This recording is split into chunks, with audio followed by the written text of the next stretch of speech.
В момента нивата на цените на имотите са най-високи в исторически план, които успяхме да достигнем вече и през тази година. Българинът традиционно харесва и предпочита инвестициите в недвижими имоти, а през последните години ниските лихви, високата инфлация и опасенията за спадове на финансовите пазари още повече провокираха сектора. За това какво да очакваме от пазара на недвижими имоти у нас, от ипотечното кредитиране и от цените на имоти, ще говорим с госта ми днес. Полина Стойкова, изпълнителен директор на една от най-големите агенции за недвижими имоти у нас, Bulgarian Property. Здравейте! Здравейте! 20 години правите тази година. Това е доста дълга история на пазара на недвижимите имоти. Какво наблюдавате? Може ли да дадете ново обобщение? Как се развива в България? Наистина доста дълго като период наблюдавахме изключително разнообразни години. Всяка година бих казала, че нещо се случва, което да провокира по някакъв начин имотния пазар, защото той много пряко отразява всякакви икономически и политически тенденции, като се започне от британския бум през годините 2005-2008 година, когато изключително много чужденци, най-вече от Великобритания, купуваха имоти в България. Преминем през кризата от 2008, когато цените се сринаха с 40% на места, дори и с повече. Дългова криза, руски бум, оттегляне на руснаците, ковид-пандемия. Просто всяка година нещо ни изненадва. За съжаление няма как да се прогнозира в пълна степен пазара, но мисля, че за тези години той доказа, че е доста устойчив на кризи като цяло и остава сред предпочитанията на българина за вложение на средства и предпазване от инфлация. Цените продължават да растат въпреки тези препятствия по пътя, с които споделихте. И всъщност сега като гледаме високия ръст на цените, особено през последните години, винаги се връщаме към 2008. Дали не се задава нов балон, дали няма да се повтори.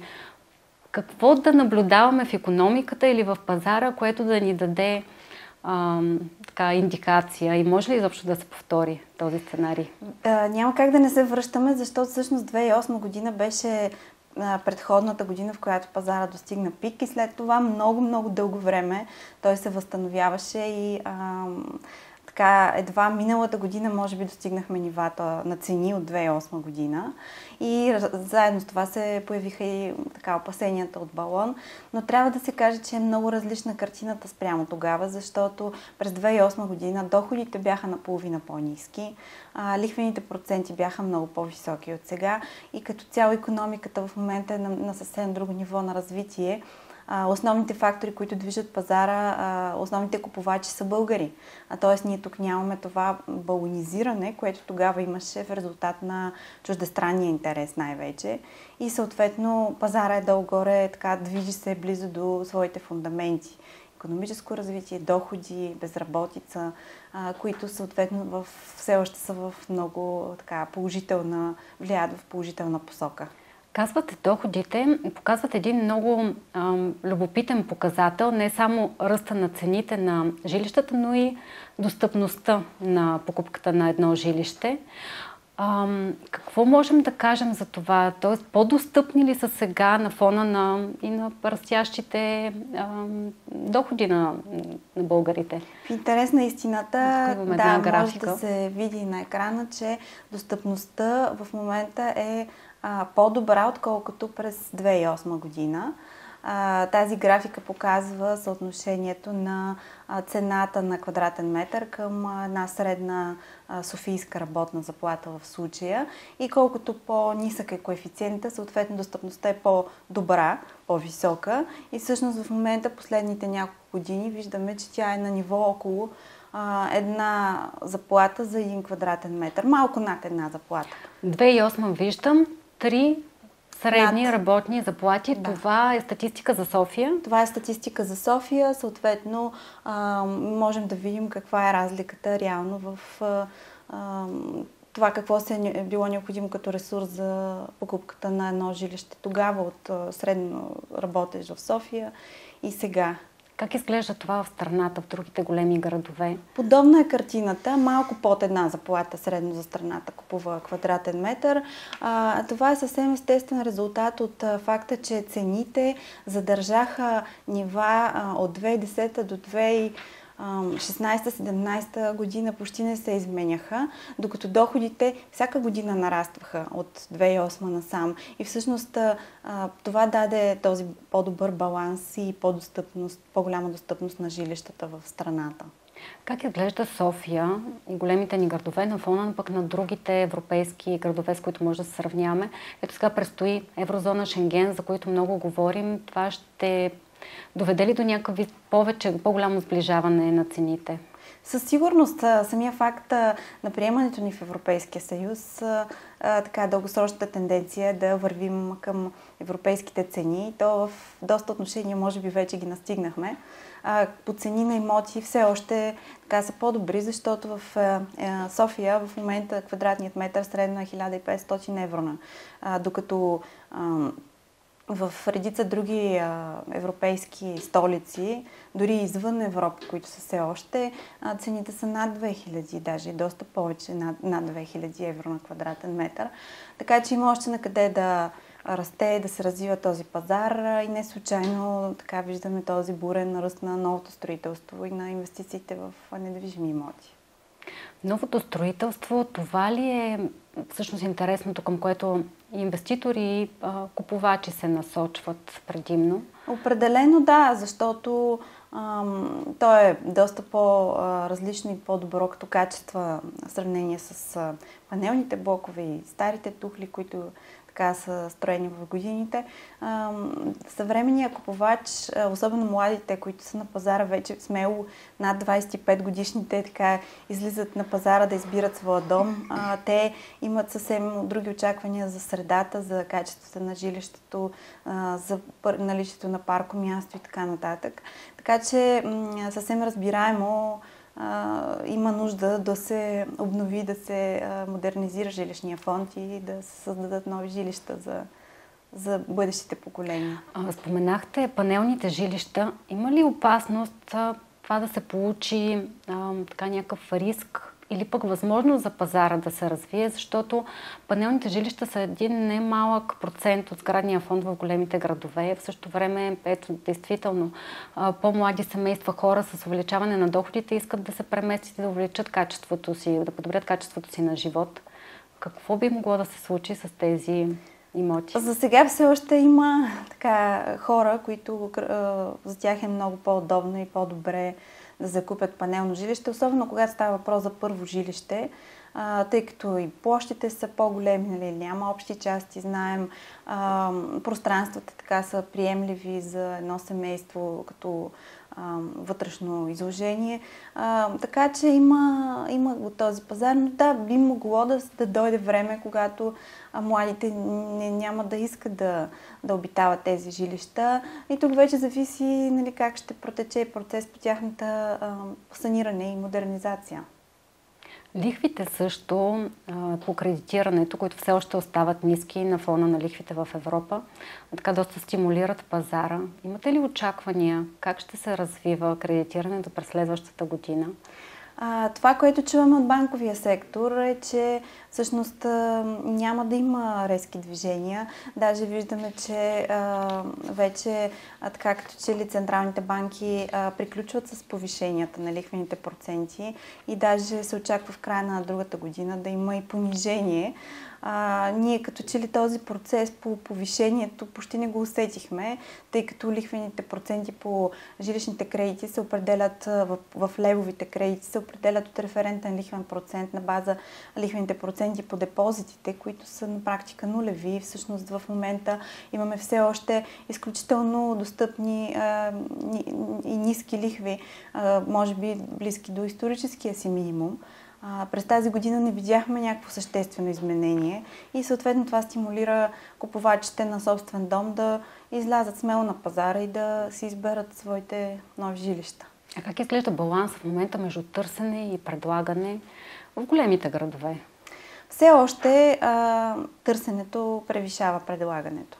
Просто много малко имоти излизат на вторичен пазар за препродажба, тъй като все още средата е несигурна, инфлацията спада, но не така убедително. Хората предпочитат да запазят активите си, които са имоти. Но вече виждаме все повече, че хора, които имат имот, който не им е необходим, далече от там, където живеят, или е наследствен, пристъпват към неговата продажба, защото пък цените са много добри в момента. Те са на такъв пик, какъвто не е имало до сега. Всъщност в момента нивата на цените на имотите са най-високи в исторически план, които успяхме да достигнем вече и през тази година. Какво трябва да направи един продавач?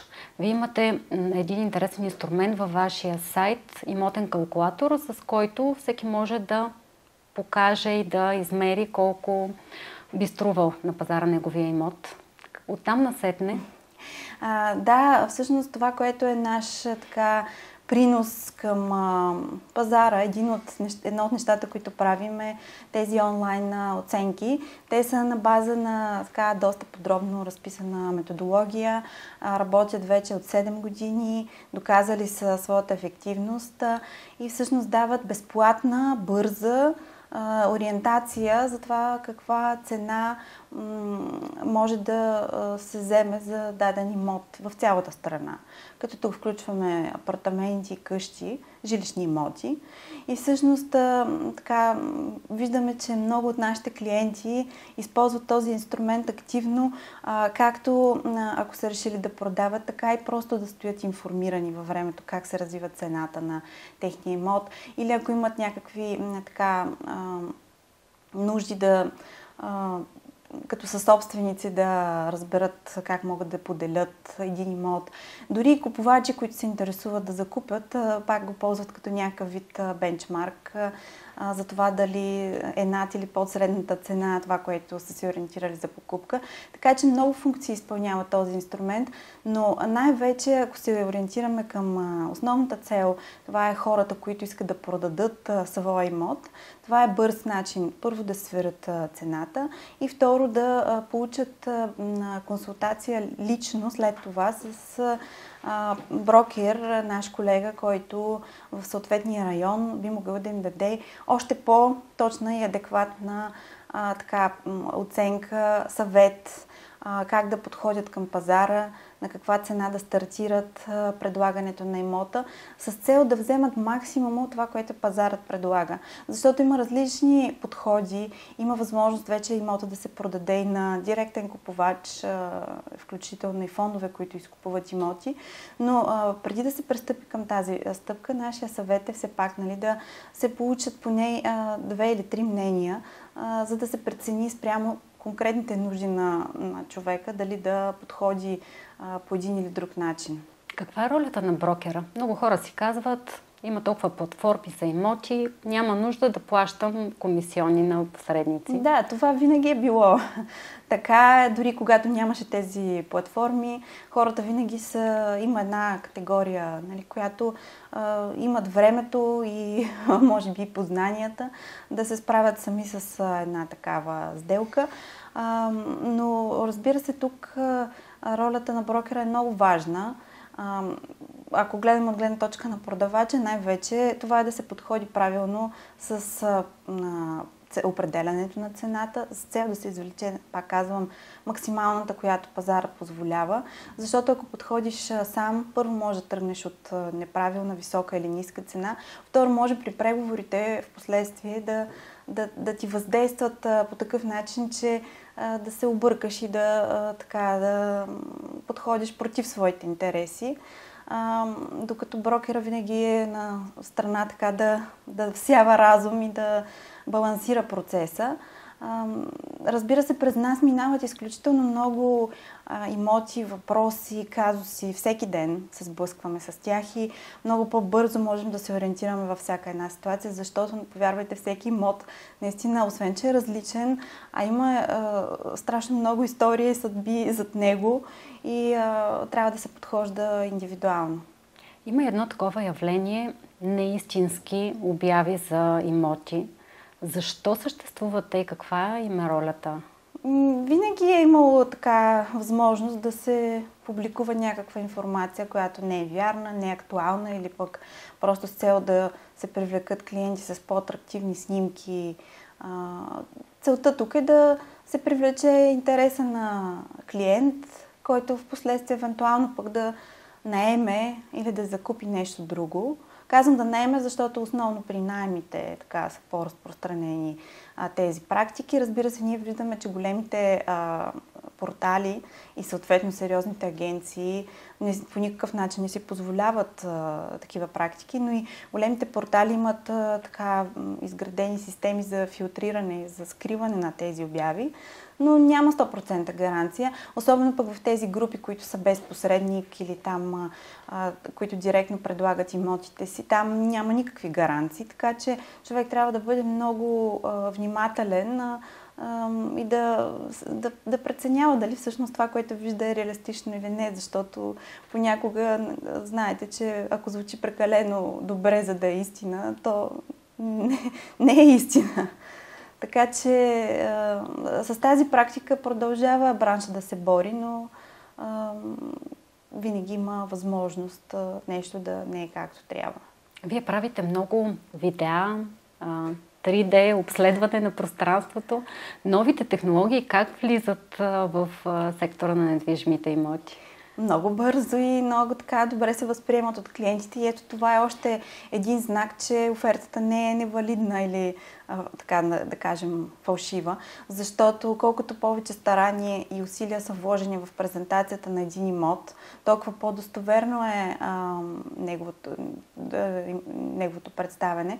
Всъщност ние от ден първи залагаме на това да има много снимки, да има много информация като текст, описание, параметри на имота, за да може човек още в подготвителния етап, защото понякога покупката продължава години. Имаме клиенти, които няколко години гледат преди да се спрат на имот. В тази част, когато избираш още и си оформяш мнение за пазара, е много важно да имаш пълната картина и пълната информация.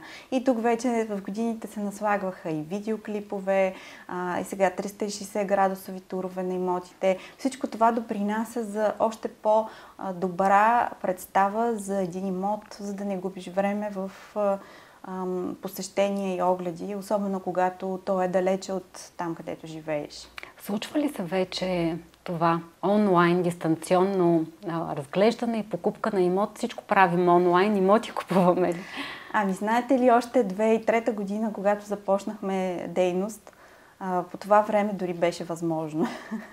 Имаше много силни години за пазара, в които англичаните, когато видяха на нашия сайт имот, буквално за 2 часа имахме желание за резервацията му, без да го гледат, защото цените бяха толкова ниски, че просто си заслужаваше поемането на този риск. И много от тях, съответно, последствие харесаха имотите, защото винаги сме се старали да ги представим максимално реалистично. Нашия съвет е, ако е възможно, да се посети имота преди да се закупи, тъй като има шанс да се загуби депозит, който е платен за него. Не е нещо страшно, но все пак това е наш съвет, но има все още хора и все повече може би ще стават, които подпомагани от технологията, от онлайн оглед, от разстояние, от 360 градусови турове, които могат да се гледат и с очила, придобиват пълна представа за имота и са склонни да го закупят. Примерно, ако говорим за имот сега в ски курортите или в летните курорти и се намираш далеч или в чужбина, би могъл да го закупиш и без да го посетиш. Всъщност, какви са интересните и така предпочитани типове имоти в момента от българите? Имаше, може би по време на пандемията, една такава тенденция към къщите в околните села на големите градове. Сега това като че ли поотшумя? Има ли нова мода? Поотшумя интереса към къщи в селата, които са по-отдалечени, които бяха по-скоро тип за вилни имоти или за ваканции. Но остана интереса към къщи, в които може да се живее постоянно, т.е. къщи, които са в големите градове, в периферията или в близки около тях села. И не случайно виждаме как всъщност се разви пазар на такива къщи ново строителство, комплекси, които са затворен тип или индивидуални къщи. Така че всъщност този продукт липсваше на пазара и точно сега му беше, може би, времето да се развие. Покупката на зелено като че ли стана вече устойчива практика. Преди и банките не финансираха толкова много такива проекти. Да, банките имаха така едни години след 2008, когато бяха много предпазливи, тъй като имаха много така необслужени кредити, налагаше се да изкупуват имоти, което не е изобщо техен стремеж и приоритет. И всъщност подхождаха много така консервативно към финансирането на ново строителство. Но от 2015 година бих казала, че така те са все по-смели, все по-ликвидни съответно и смело първо финансират проекти и второ дават възможност на инвеститорите да предложат и такива схеми на плащане, при които първата вноска е малка, 10-20% на предварителен договор и всичко останало на финала, когато банката може да отпусне кредит на клиента, примерно на акт 15 или акт 16 и съответно това даде много голям стимул на развитие на пазара на ново строителство, защото преди това се изискваше да имаш поне 50% от цената налична, за да можеш да плащаш вноските в хода на строителството, докато сега и хора с малки първоначални вноски и с малки спестявания могат да си позволят да закупят жилище ново строителство. А за какво трябва да внимават купувачите при такъв тип сделка? Най-вече за имота, който купуват, инвеститора, предишни негови проекти. За щастие пазара в момента така устоя да задържи доверието на клиентите. Нямаме стопирани проекти и така нататък, но този риск винаги съществува и затова колкото по-стабилен е и реномиран е инвеститора, ако зад него стои финансова институция, която го финансира, да се види история на завършени проекти, качествата им съответно, това всичкото дава допълнителни сигнали, които да намалят риска. Риск винаги има, но все пак има начини, по които да го минимизираме. На финала на нашия разговор, как си представяте имотите на бъдещето? Говорим за умен дом, енергийна ефективност, изкуствен интелект и технологии. Сигурно дори не можем да си ги представим на фона на това, което се случи само за една година с бурното навлизане на изкуствения интелект. Разбира се, все повече ще се говори за енергийна ефективност, това на първи план, тъй като и така стремежа на регулаторите да преминаваме към по-добри, по-енергоефективни решения и съответно и кредитирането ще отразява тези тенденции, т.е. за по-енергоефективни сгради ще са по-добри, примерно, условията за кредитиране. Така че това ще бъде следващото нещо, което ще навлезе, защото ще бъде изисквано на високо ниво от регулаторите. Умните домове, разбира се, младото поколение е изключително така запалено, с всички рискове, които крият различни решения, нали, от рода на камери, но все пак ще навлизат и тези технологии, за да помагат нашия живот, както са навлизали преди това всички други улеснения от рода на перални, миялни машини и така нататък. Това само може да подобри комфорта ни на живот. В бъдеще аз си представям най-вече хората да искат да живеят в България. Тук има редица най-разнообразни възможности спрямо това къде се чувстваш най-добре. Надявам се, че ще привлечем все пак и ще възвърнем част от чуждестранния интерес и то точно този, който би идвал от хора, които искат да живеят тук за по-дългосрочно. Иначе от към видове домове,